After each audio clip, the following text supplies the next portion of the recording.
Hello students, आइए देखते हैं भौतिक प्रक्रमों में साम्यावस्था के बारे में। इसका पहला टॉपिक जो है ठोस द्रव साम्यावस्था के बारे में हमने आपको बता दिया है। आइए देखते हैं इसका दूसरा पार्ट द्रव वाष्प साम्यावस्था के बारे में।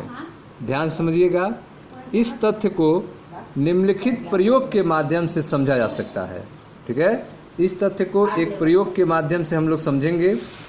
प्रयोग में आप देख सकते हैं यहाँ पर स्थिर ताप पर जल की साम्यावस्था का वाष्प दाब मापन यहाँ पे दिखाया गया है। स्थिर ताप पर जल की साम्यावस्था का वाष्प दाब मापन यहाँ पे आप देख सकते हैं। पहला आप देख रहे हैं कि यहाँ पर जो है यह एक यू आकार की नली है। यू आकार की नली है जिसके अंदर पारा भरा हुआ है। यू आकार की नली में आप देख रहे हैं यहाँ पे पारा भरा हुआ है और इसमें आप देखें ध्यान से, यह मैनोमीटर है। कांच या प्लास्टिक का एक पारदर्शी बाक्स है।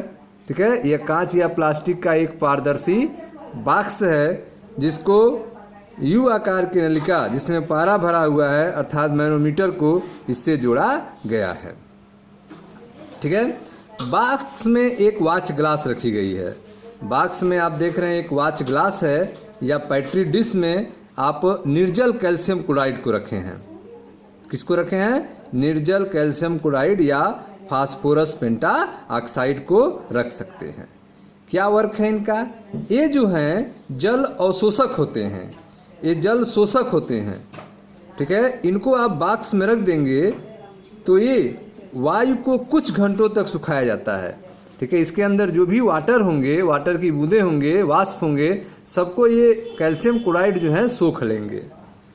ठीक है, इसके बाद जो है जल शोषक को बाहर निकाल लिया जाता है। ठीक है, इसके बाद यह निर्जल कैल्शियम क्लोराइड को बाहर निकाल लेंगे। ठीक है, और बॉक्स को एक तरफ टेढ़ा कर बॉक्स को क्या करेंगे, एक तरफ से टेढ़ा करके उसमें जल से भरा हुआ एक पैट्रिक डिश रख देंगे। बांस को एक तरफ टेढ़ा करके जल सहित एक वॉच ग्लास को शीघ्र इसमें रख दिया जाता है। जैसा आप देख रहे हैं ये पैट्रिक डिश है जिसमें जल को रखा गया है। ठीक है, अब जो है आप मैनोमीटर को ध्यान से देखेंगे तो जो पारे की सतह इसमें बराबर थी, अब जो है यह दाहिने तरफ जो है पारा जो है ऊपर चढ़ने लगेगा। ठीक है, मैनोमीटर को देखने से पता चलता है कि कुछ समय पश्चात, ठीक है, इसकी दाईं भुजा में पारा धीरे धीरे बढ़ता जाता है। दाहिने तरफ पारा का लेवल जो है धीरे धीरे बढ़ता जाता है और अंततः स्थिर हो जाता है। ठीक है, इसमें ऐसी कोई बात नहीं थी जिसमें निर्जल कैल्शियम क्लोराइड को रखा गया था तो दाएं और बाएं दोनों तरफ पारा का लेवल समान था। लेकिन जब हम पैट्री डिश में जल को रखते हैं तो हम देखते हैं दाईं तरफ जो है पारा का लेवल ऊपर बढ़ने लगता है और यह कुछ समय पश्चात जो है यह स्थिर हो जाता है। अर्थात बॉक्स में दाब पहले बढ़ता है, बॉक्स के अंदर का प्रेशर पहले क्या होता है, बढ़ता है, जिससे पारे पर प्रेशर पड़ता है और दाईं तरफ पारा ऊपर जाता है और फिर जो है प्रेशर जो है स्थिर हो जाता है और यह पारा जो है ऊपर जाना रुक जाता है।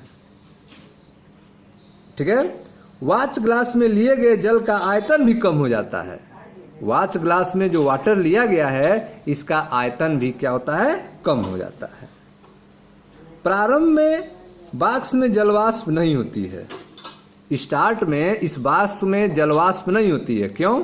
क्योंकि इस बॉक्स में पहले हम निर्जल कैल्शियम क्लोराइड रखे थे जो इस बॉक्स में उपस्थित जलवाष्प को सोख लिया था। ठीक है, तो प्रारंभ में वाष्प में बॉक्स में जलवाष्प नहीं था, अगर था भी तो थोड़ा था, थोड़ा सा हो सकता है। किंतु जब जल का वाष्पन होने लगता है, जब पैट्री डिश में जल रख देते हैं तो जल का वाष्पन होने लगता है और बॉक्स में जल वाष्प के रूप में उपस्थित हो जाता है और पैट्री डिश के अंदर जल का आयतन कम होने लगता है। ठीक है, किंतु जब जल का वाष्पन होने से गैसीय प्रावस्था में जल अणुओं के बदलने के कारण वाष्प दाब बढ़ता जाता है। गैसीय अवस्था में जल के अणुओं को बदलने के कारण वाष्प दाब बढ़ता जाता है, तब वाष्पन होने की दर स्थिर रहती है। ठीक है, वाष्पन होने की दर स्थिर रहती है। समय के साथ साथ जो है दाब की वृद्धि दर में कमी होने लगती है। समय के साथ साथ ये दाब की जो वृद्धि हो रही थी वह कम होने लगती है और पारा जो है कुछ दूर ऊपर जाके रुक जाता है। ठीक है, जब साम्य स्थापित हो जाता है, जब साम्य स्थापित हो जाता है तो प्रभावी वाष्पन नहीं होता है। जब साम्य स्थापित हो जाता है तो प्रभावी वाष्पन नहीं होता है। ठीक है, तो आप पढ़ रहे हैं द्रव वाष्प साम्यावस्था के बारे में। इसमें आपको एक प्रयोग के माध्यम से समझाया गया कि इस तथ्य को निम्नलिखित प्रयोग के माध्यम से समझा जा सकता है। एक यू आकार की नलिका जिसमें पारा भरा हो, अर्थात मैनोमीटर को एक कांच या प्लास्टिक के पारदर्शी बाक्स से जोड़ देते हैं। बाक्स में एक वॉच ग्लास या पेट्री डिश में निर्जल कैल्शियम क्लोराइड या फास्फोरस पेंटाऑक्साइड जैसा जल शोषक रखकर वाष्प की वायु को कुछ घंटे तक सुखाया जाता है।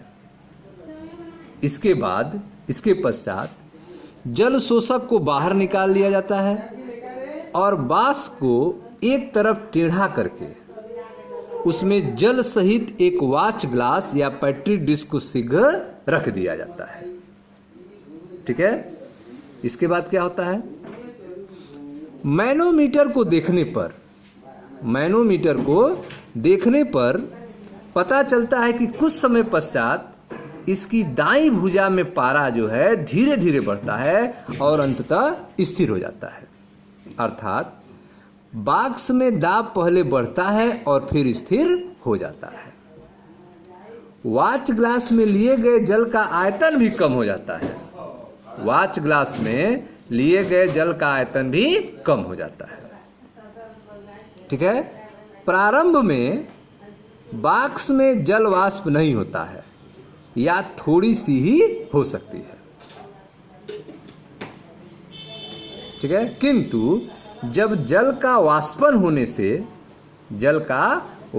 होने से गैसीय प्रवस्था में जल अणुओं के बदलने के कारण वाष्प दाब बढ़ जाता है, तब वाष्पन होने की दर स्थिर रहती है। समय के साथ साथ दाब की वृद्धि दर में कमी होने लगती है, तब साम्य स्थापित हो जाता है, तो प्रभावी वाष्पन नहीं होता है। ठीक है, इसका तात्पर्य यह है कि जैसे जैसे जल के अणुओं की संख्या गैसीय अवस्था में बढ़ने लगती है, वैसे वैसे गैसीय अवस्था से जल के अणुओं की द्रव अवस्था में संघनन की दर साम्यावस्था स्थापित होने तक बढ़ती रहती है। ठीक है, जैसे जैसे जल के अणुओं की संख्या गैसीय अवस्था में बढ़ने लगती है, वैसे वैसे गैसीय अवस्था से जल के अणुओं की द्रव अवस्था में संघनन की दर साम्यावस्था स्थापित होने तक बढ़ती रहती है। अर्थात साम्यावस्था पर वाष्पन की दर संघनन के दर के उत्क्रमणी हो जाती है, दोनों की दर आपस में बराबर हो जाती है। H2O जल उत्क्रमणी, H2O वाष्प। ठीक है, साम्यावस्था में जल अणुओं द्वारा उत्पन्न दाब किसी दिए गए ताप पर स्थिर रहता है। ठीक है, साम्यावस्था में जल अणुओं द्वारा उत्पन्न दाब जो है किसी दिए गए ताप पर स्थिर होता है। इसे जल का साम्य वाष्प दाब या जल का वाष्प दाब कहा जाता है। साम्यावस्था में जल अणुओं द्वारा उत्पन्न दाब जो है किसी दिए गए ताप पर स्थिर होता है, इसे जल का साम्य वाष्प दाब या जल वाष्प दाब कहते हैं। ठीक है, द्रव का वाष्प दाब ताप के साथ बढ़ता जाता है। द्रव का जो वाष्प दाब है वह ताप के साथ बढ़ता जाता है। यदि यह प्रयोग जो है मेथिल अल्कोहल, एसीटोन तथा ईथर के साथ दोहराया जाए तो यह प्रेक्षित होता है कि इनके साम्य वाष्प दाब विभिन्न होते हैं, अलग अलग होते हैं। अपेक्षाकृत उच्च वाष्प दाब वाला द्रव अधिक वाष्पशील होता है। जिसका वाष्प दाब अधिक होता है वह अधिक वाष्पशील होता है। उच्च वाष्प दाब वाला द्रव अधिक वाष्पशील होता है तथा उसका क्वथनांक कम होता है। जो उच्च वाष्प दाब वाला द्रव है वह अधिक वाष्पशील होता है और उसका क्वथनांक क्या होता है? कम होता है। ठीक है। यदि 3 वाच ग्लासों में एसीटोन,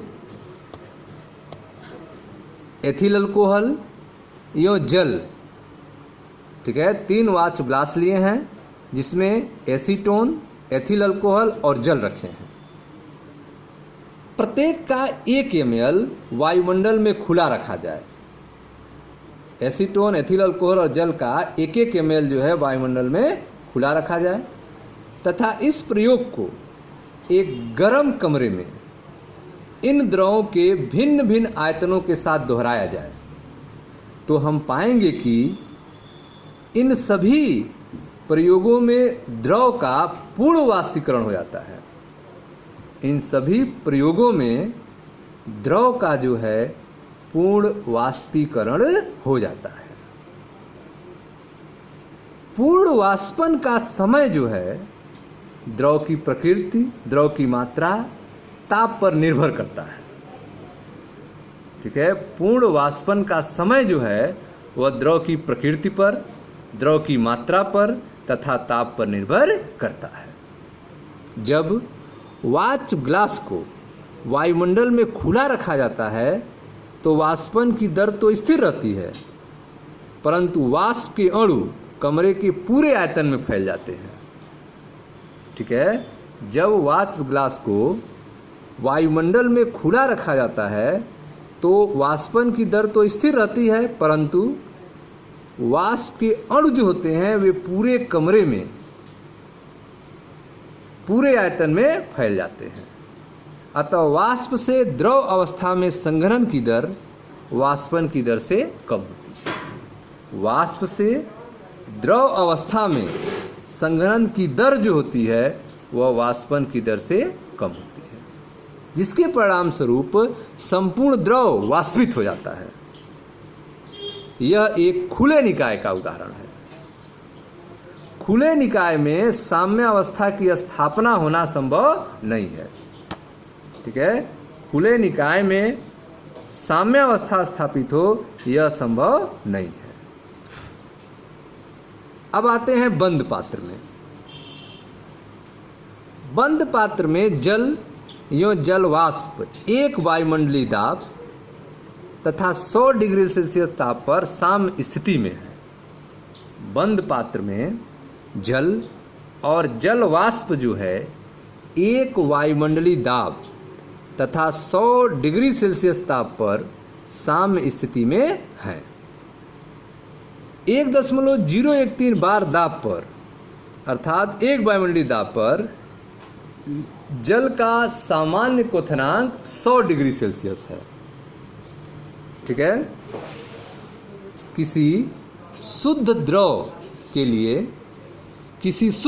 के लिए 1 वायुमंडलीय दाब